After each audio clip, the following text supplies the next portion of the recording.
Rodney Levy, Chantal Moore, both Indigenous, both killed this month in separate incidents by RCMP officers. In Alberta, video that's gone viral shows what looks like way over the top violence in the RCMP's arrest of Chief Alan Adam. And similarly disturbing video from Nunavut shows an RCMP officer driving towards an Inuk man, opening his door and knocking him to the ground. The storied police force has a problem. With us tonight for their insight, in Selkirk, Manitoba, the Independent Senate Group's Murray Sinclair, who was Chief Commissioner of the Truth and Reconciliation Commission.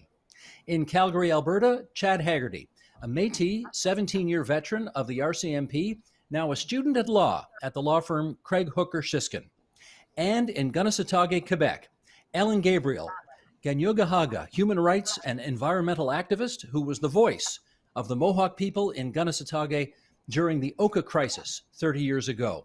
And we are delighted to welcome the three of you onto TVO tonight for an important and timely discussion. I guess I should say off the top, we did invite an RCMP representative to be with us for this discussion, but their comment was, quote, "We are not conducting interviews on this topic at this time." So we put that out there for the record. We should also say that given that we're broadcasting here in the province of Ontario, the RCMP in Ontario and in Quebec actually are not the provincial police force. We have our own OPP in this province and the Sûreté Québec in next door. But the RCMP are the provincial police in 8 provinces and 3 territories, and that is where our discussion starts.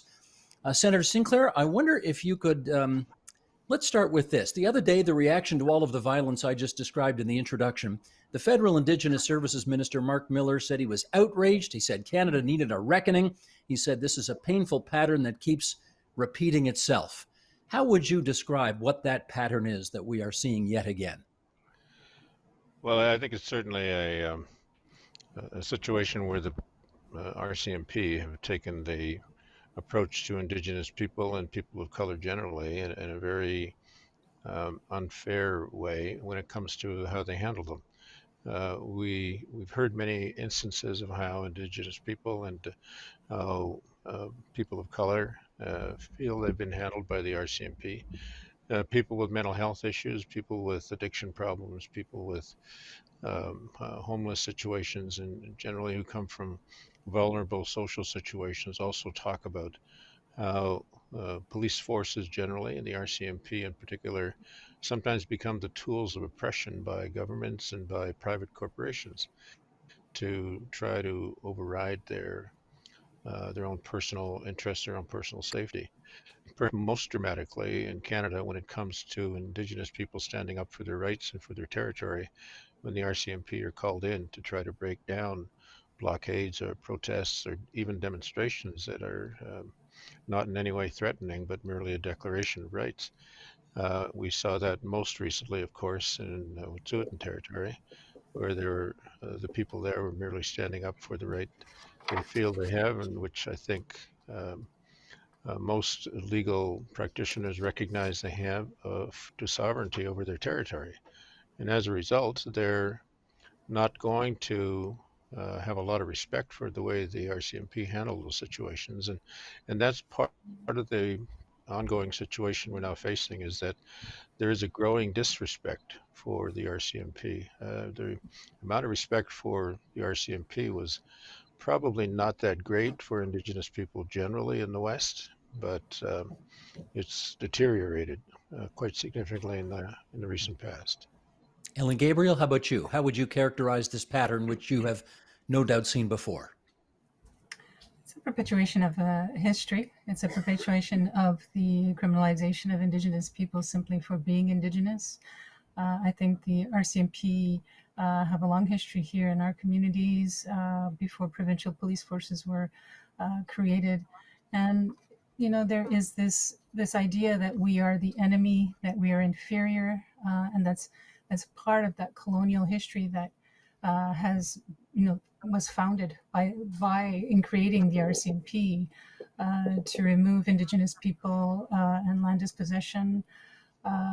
There is a whole host of examples that we see happening right across Canada historically that has been forgotten or erased, but never changes in spite of all the beautiful reports that have been made on how to create changes. But the use of violence is nothing new. People might see it as something new, but it's something that we've all grown up with as Indigenous people. And there's this culture as if the RCMP are trained to hate us. And we're wondering, like, we can give all the recommendations we like. We can try and seek some kind of justice, but we're not being listened to. And so the violence continues. Chad Haggerty, we don't have somebody who is with the RCMP on the program currently, but you spent nearly 2 decades with the service, and so we're really grateful that you could join us and give us some insight into maybe how it works. Why don't you take us back that nearly 2 decades and tell us why you decided to join the RCMP in the first place? Certainly. So I grew up in a small Métis settlement in northern Alberta. Métis settlements are rare in Canada. There are 8 in Alberta, and we were the only group of land-based Métis. And I saw police officers on the settlement. Usually they came out to arrest somebody. We knew who they were coming to arrest. We'd see them fly by our house, and then we'd see them fly back past our house going back into town. There wasn't much in the way of positive interactions or interactions to any degree. For some reason, I decided to join the RCMP, likely because I couldn't afford to go to law school at the time. But I was excited about the opportunity to wear the uniform and try to help communities, try to make a difference. And I did that job for, like you say, for 17 years. And I spent a good portion of that, 12 or 14 years, working on First Nations communities in northern Alberta. And during that time, were there times when you thought to yourself, yes, we're making a valuable contribution here, we're doing a good job, we're improving relations, etc.? There were times that I felt that way, absolutely. And there were police officers that I worked with who made concerted efforts, wholehearted efforts to improve relations with people from the First Nations community and Indigenous people in general. In hindsight, I'm not so certain that those efforts were effective or worthwhile. I struggle to look back at my time in service and say that I made a difference in any way. Well, let me do one more follow-up here. As you continued in your career with the RCMP, did you get to a point where you thought, the culture of this organization really is kind of nudging not only everybody else, but also me towards feeling thoughts of discrimination towards Indigenous people? Did that happen? Absolutely, and it happened fairly quickly. I mean, I'm white passing, so I look like a white guy, despite the fact that I'm Indigenous, and Cree heritage comes from both sides of my family. Grandmother on my mom's side was from a First Nations reserve. She experienced residential schools. My mom's first language was Cree. I worked hard to eliminate my accent because I wanted to fit in with white society. And my success at fitting in, unfortunately, was typified by the fact that it was very common for other police officers to make disparaging remarks about the Indigenous people we were working with and the Indigenous communities we were working around. Remarks, the typical pejorative, racist remarks, there's no other word for it, were common. Being referred to by coworkers as chief, wagon burner, and other less savory comments was normal. I think the most jarring one was when I had a senior officer tell me that I belonged on the reserve with the rest of the Indians. And I apologize for using that word. It's not comfortable to say in this context, but it's the word that was used. And I think this conversation sometimes, requires jarring language to a small degree. One of my biggest regrets is that I didn't pursue a complaint in that instance. I did speak to 2 senior officers, one an inspector, which is an officer rank, and one a staff sergeant, and both cautioned me against coming forward and making the complaint formally. I'd like to get our other 2 guests to react to what they just heard. Senator Sinclair, you want to start us off? Well, one of the realities of life in Canada is that Canada has systematically educated people to believe that Indigenous people are inferior and that Europeans who come to this country are superior. that they have brought a superior culture, a superior language, a superior civilization, and that they came here and saved the indigenous people. And that myth has perpetrated our uh, education system virtually from the time that public schools were first enacted, but it was certainly part of the residential school system. And as a result, Indigenous people and Canadian society have come to understand that the myth of superiority is what Canada perceives itself to be all about. And that therefore, in order to succeed as Canadians and in order to lead an institution in society as important as the RCMP, you have to commit to perpetuating that myth. And the reality is that people who are recruited to become members of the RCMP are taught from the very beginning that they have to um, buy into that myth. They have to buy into the commitment that the people that they're going to be policing, the Indigenous people they're going to be policing, are inferior, and that they have something wrong with them, and that's why they're always in poverty. That's why they're addicted. That's why they have alcohol problems. That's why they have mental health issues. That there's something wrong with them, and they can't be trusted. And and as a result, there's going to be a difficulty for the RCMP beyond individuals. And say, well, let me be sure to point out that there are individuals who get past this, but beyond individuals, the RCMP as an institution has come to be based upon the policies and actions, historical and current, that perpetuate that commitment to a colonial and belief system. And I would say that that is not just true for the policing in Canada, it's true for the legal system generally. I remember when I was first appointed a judge, I was only the second judge of Indigenous ancestry ever appointed to the courts in Canada. And I can recall virtually from the beginning that there was a colleague in the court who said, the only reason you were appointed a judge is because you're an Indigenous guy. And A and my colleague said response, that to you? yes, yes. And my response to him is, the only reason you were appointed a judge is because you're a white guy. And Good comeback. so, but he didn't see it that way. He thought that somehow he was um, intellectually superior, that he was brighter, that he had a better understanding of the law than I did, and that therefore I shouldn't be sitting in the same courts as he was, that I shouldn't be only allowed to travel to reserves and sit on reserves because that's the quality of law that he felt Indigenous people should be receiving. And so that permeates all elements of our society. So when we talk about systemic racism, we have to recognize that this country is systemically racist in all aspects.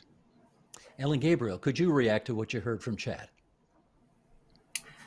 Well, I want to echo what Justice Sinclair has mentioned. Canada is founded on racist doctrines of discovery, and the RCMP are used in some respects, what we would call them bullies, to implement some of those racist ideas that we're inferior, we should be moved from the lands, we don't know, we're not intelligent enough, and this violence.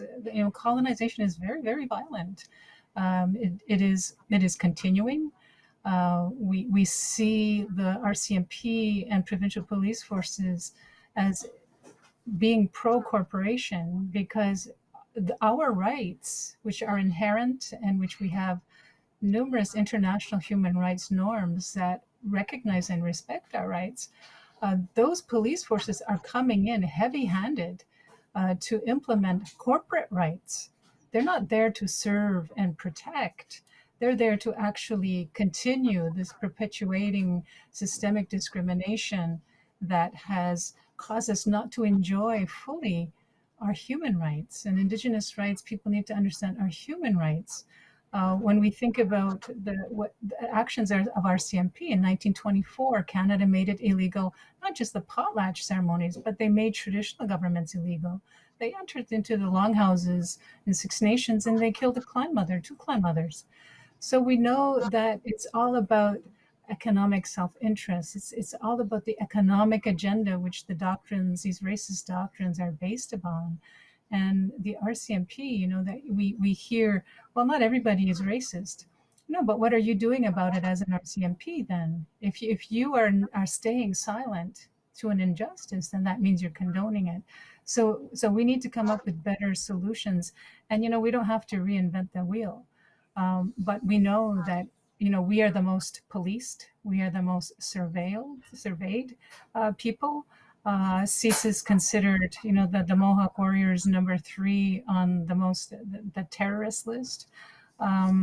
So we're viewed as criminals, and we are dehumanized for the sake of economic agenda. I want to see if I can better understand from Chad how it gets to that point, because I suspect a lot of people watching us right now will have seen at least one, if not all, of the videos that I referenced in the introduction to our discussion today. And I want to get a better understanding of how something starts peacefully enough, that interaction between RCMP officer and citizen, suspect, whatever you want to call the person who is being investigated, how it starts peacefully enough, but then it so often gets ugly very quickly. How does that happen? Well, I think by and large, police officers attend calls with good intentions. The problem is that the tools that police officers have to deal with many of the situations they're called to are deficient. Generally, the situation would lead towards some sort of terminus, taking an individual into custody, delivering them to whichever resource is required, if one exists. In the case of the most common one recently are welfare checks or mental health checks.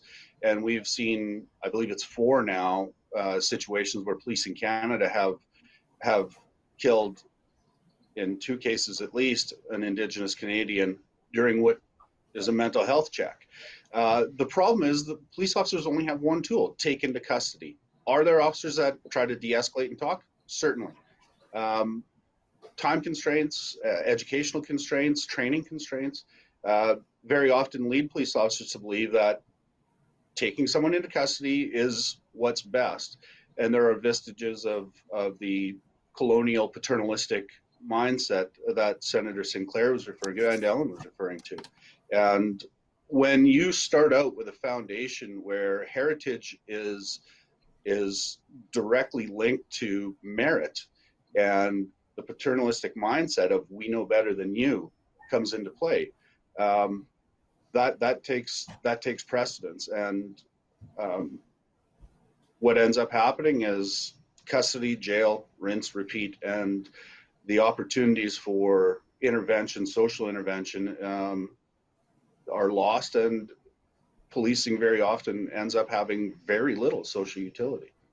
Can I comment on that, Steve? Please, Senator, come on in. I want to give an example of the kind of thing that Chad's talking about. And when I was sitting as a judge in the courts a number of years ago, there was a case of a young Indigenous guy who had been arrested and pleaded guilty to an offense of carrying a weapon, and I was sentencing him. And the facts were that he had taken some kind of a drug. He wasn't sure what it was, but that he was walking near a public school with a knife in his hand, yelling at people driving by, yelling at people in the schoolyard, yelling at people in the buildings nearby, and the police were called. And City of Winnipeg police force officers attended. There were at least 4 of them, and there's probably as many as 6 of them who arrived. And when they arrived, they all drew their guns and demanded that he drop the weapon. And he was at great risk of being shot. But one of the officers got out of his vehicle and started talking to this kid, and the kid wasn't responding to what he was saying.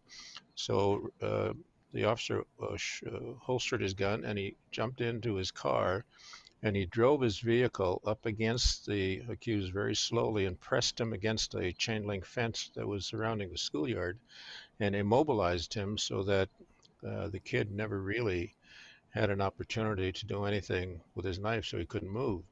And so he dropped the knife almost immediately. And as a result, um, he was able to be arrested. And during the course of the sentencing, the kid disclosed that he really wanted to be shot by the police. He was just angry at life and angry at himself and very sad. And so he was looking to be shot. And that's why he was doing what he was doing. And he would have been, except for what this officer did. And so I said to the young man as I was sentencing him, you know, you owe your life to this officer and you should thank him for saving your life, because he he did something that brought the situation down and allowed you to be arrested and brought to court, and now you're receiving the right treatment and you're going into a program that's going to help you. And he acknowledged all of that, and he was very thankful, and he turned and he did thank the officer in the courtroom for what he had done. And I acknowledged the officer too, and I thanked the officer for what he had done. And after the sentencing, um, I was told by the lawyers involved that the officer had in fact been disciplined, and that he had been told by his superiors that he had put himself at risk, that he had put other officers at risk and members of the public at risk by not allowing that kid to be shot. And so when Chad talks about the fact that um, there are other officers within the force who kind of push you to do these kinds of things, it's also a climate within the police forces that you have to follow certain things that you're told in training that you have to do. And if you don't do them, you're going to be disciplined. And so officers are not, even if they're trained to de-escalate a situation, they have to live in fear of the fact that if they don't um, prevent somebody from being hurt, other than perhaps the perpetrator, they're going to be disciplined, and it's going to go on their record, and they might lose their job. That is both a wonderful and disturbing story all at the same time. And Chad, I do want to follow up with you on that. I can understand if you don't want to answer this, but I do want to ask it. Did you ever find yourself, when you were with the RCMP, using excessive force on an Indigenous person where, if I can steal a line from the Senate here, upon sober second thought, you thought, that was really unnecessary? I've thought back, especially in the last few weeks, I've thought back so many times on my interactions and replayed them in my mind, trying to figure out if I went too far. And I have to say that I probably did. The adrenaline of the situation, the mindset of, you know, this is a bad person and what I'm doing is justified, probably led to situations where, yeah, I engaged in use of force that was beyond what was minimally necessary and justified in the circumstances. Did you ever get any sanction from the RCMP over those interactions? I did have notes added on file. I was working in areas where we were busy. There was a lot of violence that happened that we were exposed to.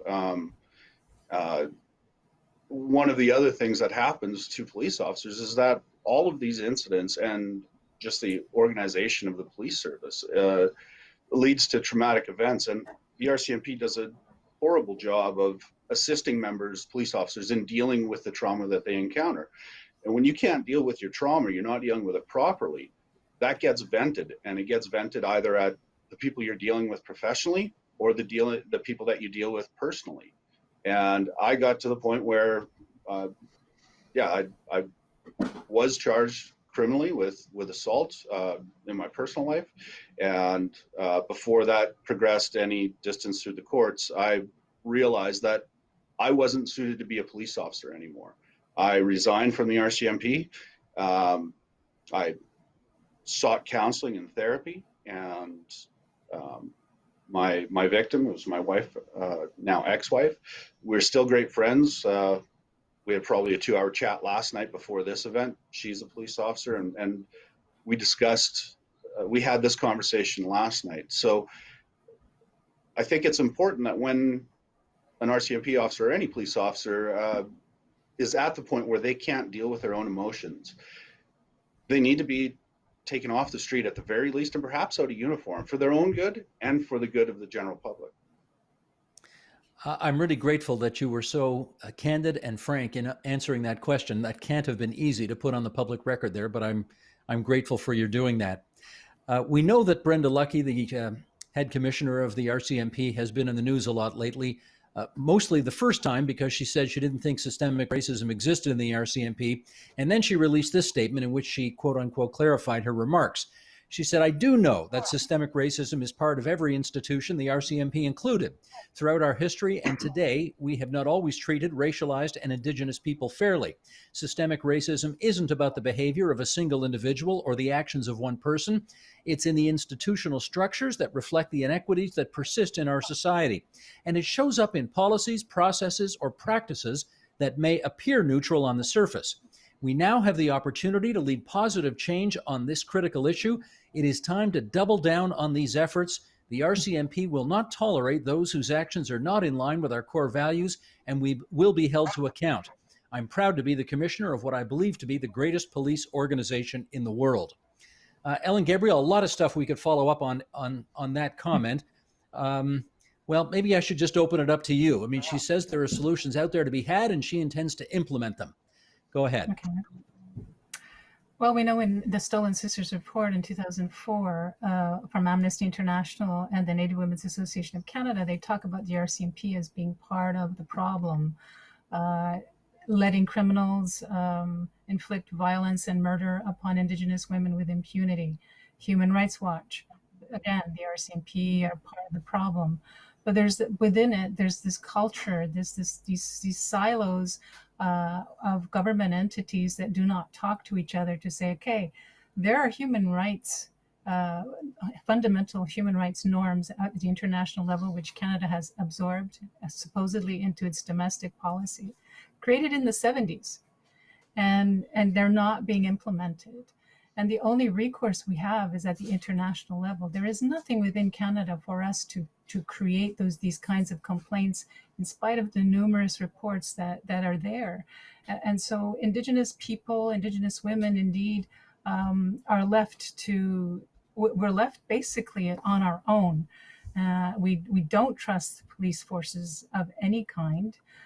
In particular, the RCMP, which to us represents the federal government and the agenda of corporations. But also, as Indigenous women, we are doubly discriminated on our gender and as being women. At the RCMP, I've had plenty of opportunity. Right after the Oka crisis or the Gunnastaga siege in 1990, the RCMP were doing cultural sensitivity for their new recruits. There was all kinds of supposed progress that was going on. And yet there was the killing of Dudley George. There was the killing of so many Indigenous people in the meantime, because there's nothing that goes from the paper to making it words that are alive within the culture of the RCMP, the culture of any kinds of entities in Canada. It's like it's erasing all those gains all the time. And it's a great statement for her to make, but she didn't realize it in her previous statements. So we know that it's not coming from a place of sincerity or genuineness. They are the problem. So what is society going to do about it? It's not just because we're seeing that now with our cell phones and witnessing live these killings or brutalities. These have been going on for a long time. It's kind of like someone getting caught with their hands in the cookie jar and saying, okay, I won't steal anymore. Well, what are they going to do about it? And looking at all the reports, the Saskatchewan reports on justice, the Manitoba Justice Inquiry, all these, the Royal Commission on Aboriginal Peoples, they need to include, and we need to question them. Do you understand the impacts of colonization? Do you understand what genocide means? Because if you're not teaching that to your recruits, you're going to continue to make the same mistakes, and we're going to continue to lose people from our communities. There should be a trauma-informed lens. Chad talked about trauma from police forces. 3/4 of the calls the police get are mental distress. So there needs to be a better way to deal with these things. And a trauma-informed lens tells us where we've been, how we got to where we are today, and where we would like to go. And that needs to be right across the board in decolonizing these entities that have kept Indigenous people oppressed for so long. Senator Sinclair, I guess in our last few minutes, I want to find out from you whether you trust the RCMP to clean up its own act, and if not, what's required? Trust is an awful big word, and I'm not quite sure that we're there yet. Trust is actually a result of action, not a result of words. So let's keep that in mind. I just wanted to say that I agree with everything that Ellen has said, and I think we need to keep that in mind, that we do need to work harder with the recruits who are coming into the force to try to ensure that they understand the kind of policing that they're going to be engaged in, and not only who they're going to be policing, but how they should be policing. And we can expect there'll probably be some degree of change as a result of doing that properly and fully. I think we need to concentrate more on identifying those who may have inherently racist beliefs, who have an element of violence in their lives, who are not particularly able to control their anger. And I think we need to address all of that in terms of the recruiting process. But if we rely only upon the recruiting process and re-educating those who come into the RCMP, then we're going to continue to be fighting this problem virtually throughout the history of the rest of this country. What I mean by that is that the answer really lies in how we educate our children and how we educate ourselves, and that we do need to change the way we talk about our history. We need to change the way we talk about our relationship. We need to change the way that we talk about each other in our schools and with our students, with our young people, so that they grow up with a better sense of respect for each other, better sense of respect for what this country really is about, and a better sense of commitment to what it is that this country should be about. And at this point in time, while I think that the commissioner of the RCMP has come to see that there is more that needs to be done, I remain hesitant to say that they're doing the right thing merely by declaring that there is a problem here, or a need to recommit to the solution that they identified in times past, because the real question becomes, what are you going to do about it? And the proof will be in the pudding. The proof will be when they actually do something. We shall watch. I want to thank the three of you so much for contributing so much to our conversation and our understanding about these issues. Senator Murray Sinclair, Chad Haggerty, Ellen Gabriel. It's great of all three of you to spend so much time with us on TVO tonight. Thank you so much. Thank you, Steve. Thank you. You're welcome. Thank you. The Agenda with Steve Paikin is brought to you by the Chartered Professional Accountants of Ontario. CPA Ontario is a regulator, an educator, a thought leader, and an advocate. We protect the public. We advance our profession. We guide our CPAs. We are CPA Ontario. And by viewers like you. Thank you.